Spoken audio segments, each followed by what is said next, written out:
We are going to begin our novel study on a book entitled The Tale of Despereaux by Kate D. Camillo. You're going to be following along in this videotaping of the story, and then you will be completing trifold activities in your packet that was sent to you in your saddlebag. By the way, I am Miss Summers, and I will be reading and sharing the story with you. This is the title page. The Tale of Despereaux, being the story of a mouse, a princess, some soup, and a spool of thread, by Kate D. Camillo, illustrated by Timothy Basil Earing. That sounds like a really long title. We will just call it by the short title, Despereaux. All right, so this book is broken into 4 parts. The first A Mouse is Born. The second part, or book, the second, Chiaroscuro. Book the third, Gore, the Tale of Miggery Sal. And then the fourth book will take these 3 parts and combine them for the ending of our story. Book the fourth, Recalled to Light. And then coda is a couple of thoughts after the book has been finished.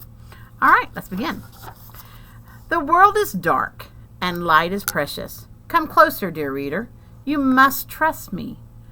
I am telling you a story.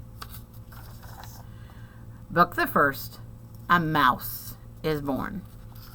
Please follow along with me. Chapter 1, The Last One.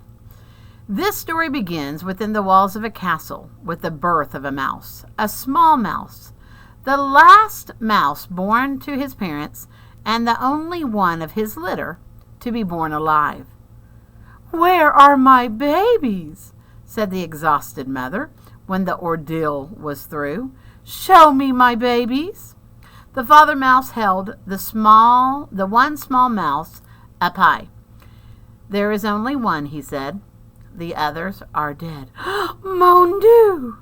Just the one mouse baby? Just the one? Will you name him?" "All of that work for nothing?" said the mother. She sighed. It was so sad. It's such the disappointment. She was a French mouse who had arrived at the castle long ago in the luggage of a visiting French diplomat. Disappointed was one of her favorite words. She used it often. "Will you name him?" repeated the father. "Will I name him? Will I name him? Of course I will name him, but he will only die, like the others. Oh, so sad. Oh, such the tragedy." The mouse mother held a handkerchief to her nose and then waved it in front of her face.